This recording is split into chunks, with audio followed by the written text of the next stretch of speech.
Então, voltando aqui à aula sobre herdeiros necessários, eu fiz uma pergunta relacionada à interpretação do artigo 1845 com o artigo 1852. Alguém consegue me dizer essa relação e explicar esse artigo para a gente?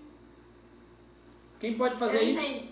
Vai. Júlio, Marília. Vai, Marília. Eu entendi que no artigo 1845 ele fala quem são os herdeiros necessários, que são os descendentes, ascendentes ou cônjuge. Já o 1852, que é em relação ao direito de representação, ele meio que estabelece uma ordem. No caso, ele fala que se dá em linha reta de descendente, mas não em ascendente. No caso, eles teriam um artigo para explicar o 1845. Isso. No caso, apesar dos descendentes herdeiros necessários, eles não têm direito de representação. Pronto, foi exato. Isso. Exatamente. Foi isso que nós explicamos na aula passada. Ou seja, a representação ela ocorre sem limites na linha descendente.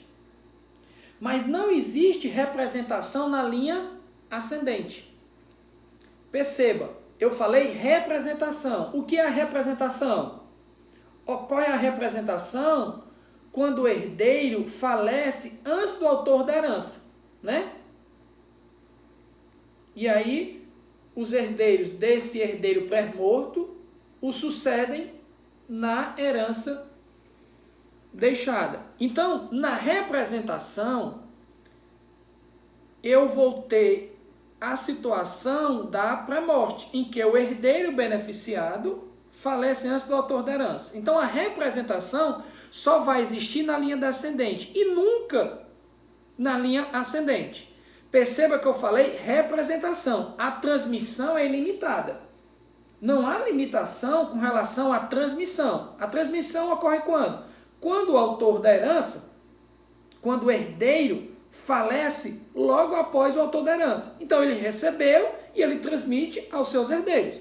Não há nenhuma limitação. Agora a transmissão, há limitação, porque ela só ocorre na linha reta descendente e nunca na linha ascendente. Perceba que a representação, que ela não ocorre na linha ascendente, mas a gente estudou lá na linha transversal, com os colaterais, que o direito de representação só existe em favor dos sobrinhos quando eles concorrem com os irmãos do autor da herança. Lembra dessa hipótese? Que também ali, que também é um exemplo de limitação de representação. Lembram daquela hipótese?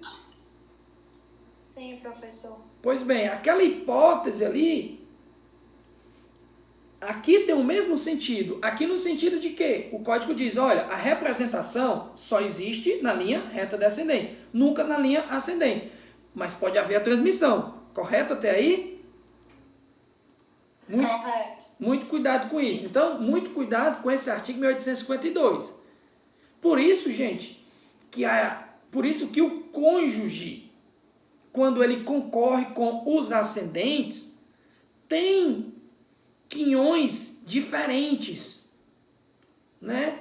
Quando ele concorre com herdeiros em primeiro grau, e quando ele concorre com herdeiros em segundo grau. Ele tem um terço e a metade, a depender do grau, lá na forma do 1837. Perfeito? Posso seguir, né? Posso seguir? Pois bem, outra observação importante. Pessoal, eu estou achando todo mundo em silêncio. Cadê o pessoal? Cadê o pessoal aí? Um alô aí, pessoal. Prestando atenção aqui na aula. Marília, tá me escutando? Estou. Cecília. Estou também. Iane. Oi, professor. Tô morrendo de falar aqui.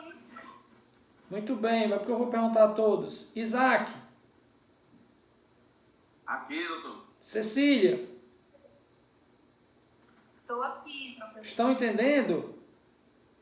Sim, eu estou. Sim, professor. Isaura, Estou. ótimo. Marília, Aqui, estou. ótimo. Só tem 13 pessoas. Meu Deus. Nayara, Milena, E professor? Messia.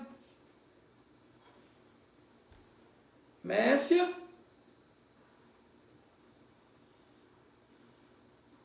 A Messia deixou ligado e saiu. Professor, ela tá no bate-papo. Acho que ela não tá conseguindo falar. Deixa eu ver aqui. Ela mandou mensagem há 5 minutos. Foi. Milena. Milena. Tá aí não. Nayara. Aqui, professor. Oh, tá bom, desculpa. Nayara. Rodrigo. Rodrigo. E a Vitória. Ok. Tô aqui. Muito bem, Vitória. Obrigado. Vamos lá. Tá entendendo? Está entendendo? Tô sim. Pois bem. Tô sim. Ok, ótimo. Então, aproveitem para tirarem as dúvidas, ok? Então, vamos lá. Continuando esse tópico aí, restrição à liberdade de testar. Continuando o estudo dos herdeiros necessários. Essa introdução deu para compreender bem, né? Vamos agora ao segundo tópico, que é a restrição à liberdade de testar. Pois bem, como eu falei, o herdeiro necessário, ele tem direito à chamada parte indisponível. Ou seja, o autor da herança não pode dispor da metade da herança. Só que nós temos que entender esse artigo 1846. Ele diz assim, ó: pertence aos herdeiros necessários, de pleno direito, a metade dos bens da herança, constituindo-se a legítima, porque a legítima pertence aos herdeiros necessários. Correto? Correto. Pois bem, agora o que significa essa metade aqui? Você deve estar em casa anotando isso aí. Metade, o que significa? Como encontrar essa metade aí, que esse artigo 1846 diz? Vamos lá entender como encontrar essa metade. Veja bem. Primeira informação. Olha, a depender do regime de bens, eu coloquei aí o exemplo da comunhão universal. Então, na comunhão universal, eu tenho duas metades, ou duas meações. Então, 50% pertence ao cônjuge sobrevivente, a esposa, é dela, porque decorre do regime de bens. A outra metade, eu vou dividir em duas partes, sendo uma parte disponível, que ele pode fazer o que ele bem entender com ela, através de codicilo, através de testamento, e a outra metade, aí sim, constitui a legítima, constitui a parte indisponível. Então, na verdade, o autor da herança só pode dispor de 1/4 da herança.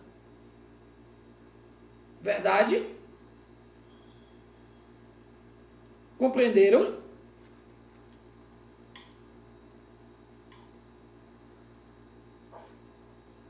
Então, pessoal, o autor da herança, na verdade, a depender do regime de bens, ele só pode dispor de 1/4 da herança, porque a metade, a meação, pertence ao cônjuge sobrevivente, e a outra meação, aí sim é dividida por 2, 50% disponível, 50% parte disponível, ou seja, 50% disponível, 50% indisponível da meação dele.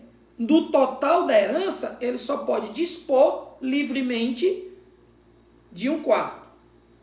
Ok? Entenderam isso aí, né? Então, tira-se a ameação, e aí a outra parte é a dele, aí sim ele pode dispor. 50%. Ok, seguindo. O artigo 1847, ele explica como você calcula a legítima. Ele diz assim, calcula-se a legítima sobre o valor dos bens existentes na abertura da sucessão, abatidas as dívidas e as despesas do funeral, adicionando-se em seguida o valor dos bens sujeito à colação. A doutrina diz que essa conta é muito complicada de ser feita. É uma operação matemática muito difícil. Contudo, para a gente simplificar aqui, a gente tem o seguinte: quando o autor da herança falece, eu pago as suas dívidas e as despesas do funeral. Feito isso, eu divido o patrimônio dele em duas partes. Uma constitui a parte disponível e a outra parte, que é a indisponível, eu adiciono, eu acresço o valor das doações recebidas do decújo pelos seus descendentes, desde que ele não tenha dispensado esses filhos de trazer a colação. Então, o adiantamento de herança que o pai faz, você tem que trazer a colação para calcular o valor da parte disponível dele. E esses bens que serão utilizados para efeitos de cálculo, eles serão avaliados com base no valor ou com base no preço de mercado à época da abertura da sucessão. Feita essa conta, aí eu divido, eu desconto, eu deduzo as dívidas e depois acrescento os bens sujeitos à colação. Correto? E aí, feito isso, ou seja, eu pego a minha parte, eu tiro as dívidas do funeral e as dívidas e as despesas com o funeral, colaciono os bens sujeitos à colação, adiciono os bens sujeitos à colação, e a partir daí eu sei qual é o montante da parte disponível e da parte indisponível. E aí vem uma observação. O cônjuge, ele tem direito à meação dele, como a gente já viu, a depender do regime de bens.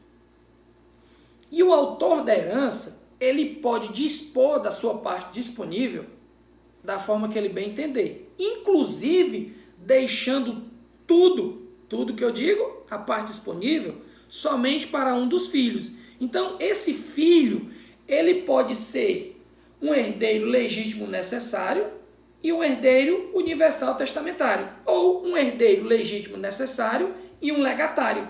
Ou seja, ele pode ser herdeiro legítimo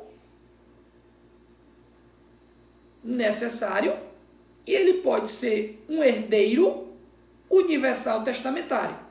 Quando eu digo herdeiro universal testamentário, eu estou querendo dizer, ou eu estou querendo explicar a hipótese na qual aquele herdeiro beneficiário não foi de forma específica e determinada.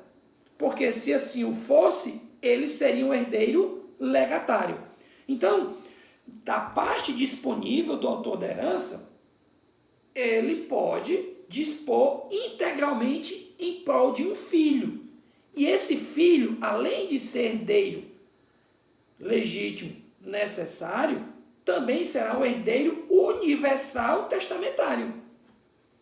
Agora, se ele deixar um percentual específico e determinado para um filho, esse filho, além de herdeiro universal necessário e legítimo, ele será também herdeiro legatário, já que ele vai herdar uma parte específica e determinada. Essa situação está no 1849, que ele diz assim: o herdeiro necessário, a quem o testador deixar sua parte disponível ou algum legado, perceba aí quando ele diz, a quem o testador deixar sua parte disponível, ou seja, herdeiro universal testamentário ou algum legado, herdeiro legatário, não perderá o direito à legítima. Ou seja, ele pode acumular as qualidades de herdeiro legítimo e herdeiro testamentário. E esse filho beneficiado por testamento pode ser um herdeiro testamentário universal, quando vai receber a totalidade daquela parte disponível, ou uma parte daquela totalidade sem ser determinada, ou então ele vai ser herdeiro testamentário, legatário, é redundante, porque todo herdeiro legatário só pode vir por testamento, um bem específico e determinado. Quando ele herda um bem específico e determinado, ele passa a ser herdeiro legatário. Para ser redundante, herdeiro testamentário legatário. Se ele não recebe uma parte específica e determinada, mas é beneficiado através do testamento, ele é chamado de herdeiro universal testamentário. Então ele pode acumular as duas qualidades, tanto de herdeiro necessário como de herdeiro legítimo. Essa é a hipótese do artigo 1849. E além disso, correto? Perceba que na sucessão testamentária só são herdeiros necessários, que a gente já viu, as pessoas mencionadas no 1845. O que implica dizer que os herdeiros colaterais, para serem excluídos da sucessão, basta que o testador faça um testamento sem os contemplar, sem os beneficiar. Porque eles são herdeiros facultativos. Eles são herdeiros legítimos, porque estão no 1829, mas eles são herdeiros facultativos, porque eles podem ser afastados da sucessão. Pelo jeito, vocês vão me abandonar, só tem 13. Estão entendendo? Sim, professor. Esses bens sujeitos à colação são só os bens que já foram doados? Não, doados para os herdeiros necessários, né? Sim. Exato. No caso, assim, eu não sei se o senhor já explicou, mas eu tenho uma dúvida. No caso, eles têm que devolver... Eles têm que trazer a colação para igualar o direito sucessório de ambos, para saber a parte, para saber o montante que o herdeiro pode dispor. Porque se ele receber um bem... No caso, ele não precisa devolver, não, né? Não, ele tem que trazer aquele bem. É claro que se ele não possui mais aquele bem, ele tem que trazer o valor daquele bem, né? Para ser dividido com os outros herdeiros, salvo se o autor da herança dispensá-los da colação. Porque aí sairia da parte disponível do autor da herança. Certo. Ok? Certo. Então, todos os bens que já foram doados, os herdeiros necessários têm que devolver, para dividir igualmente para todo mundo. Eles têm que trazer a colação. Exato. Salvo, repito, se o autor da herança tiver dispensado de colação. Porque nesses casos aí é adiantamento da parte disponível que o autor da herança quis deixar, né? Ok? Certo. Pois bem, seguindo. Então, pessoal, perceba, senhores, que a liberdade de testar ela é limitada, né? Em razão da existência de herdeiros necessários. Ok?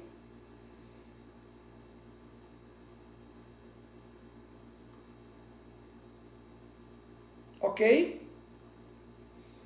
Seguindo. Ok, professor. Ótimo. Seguindo. Vamos lá. Eu vou já terminar aqui essa parte dele necessária, tá bom? Só terminar aqui para a gente encerrar a aula de hoje. Pessoal, o seguinte. O Código Civil de 2002, ele trouxe o que a doutrina chama de cláusulas restritivas. Ou seja, aqui nessas cláusulas restritivas, o autor da herança impõe restrições ao direito sucessório dos herdeiros legítimos. Perceba que não é a regra ele impor isso. Como não é a regra, a lei diz que ele tem que demonstrar uma justa causa para impor essas restrições.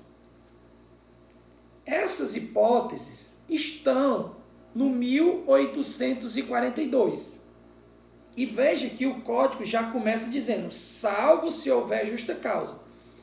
Ou seja, o testador, para limitar o direito sucessório dos herdeiros necessários, deve demonstrar uma justa causa. Perceba que justa causa é uma expressão aberta e indeterminada, que cabe aqui inúmeras situações, justa causa. E aí, o herdeiro, o autor da herança, no testamento, deve justificar, apontar uma justa causa para estabelecer a cláusula de inalienabilidade, impenhorabilidade e de incomunicabilidade sobre os bens da legítima. Perceba que aqui a imposição dessas cláusulas exige uma justa causa, porque o autor da herança está limitando a herança dos herdeiros legítimos. Lá na sucessão testamentária, quando estivermos estudando o testamento, vamos verificar que as limitações impostas pelo autor do testamento dispensam qualquer justificativa. Contudo, aqui, na sucessão dos herdeiros necessários, a lei exige uma justa causa. Além disso, o Código Civil anterior,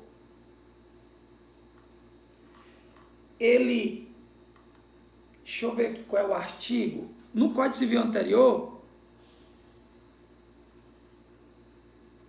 ele também permitia, é o artigo 1723, ele também permitia ao autor da herança determinar a conversão dos bens que acompanham em outras espécies, que a gente vai estudar agora. Só que, diferentemente do Código Civil de 1916, o atual Código Civil, no seu artigo 1848, parágrafo 1º, disse que não é permitido ao testador estabelecer a conversão dos bens da legítima em outros de espécie diversa. Esse artigo, no Código Civil de 1916, essa possibilidade de conversão, na verdade, no Código Civil de 1916, era permitida. No Código Civil de 2002, não. E o que significa isso? O que significa isso? Significa dizer que se o autor da herança deixou dinheiro ou bens móveis, esses bens não podem ser convertidos em bens de natureza imóvel.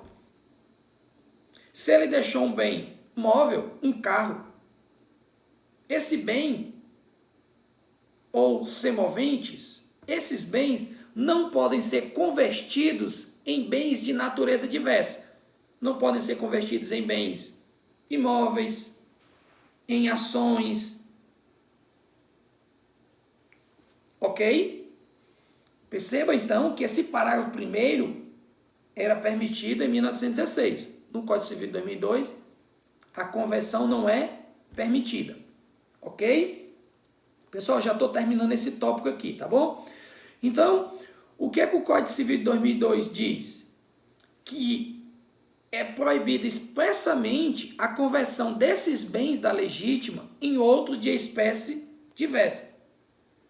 Veda ainda a imposição de cláusulas de inalienabilidade, impenhorabilidade e incomunicabilidade sobre os bens da herança, salvo se houver justa causa declarada no testamento.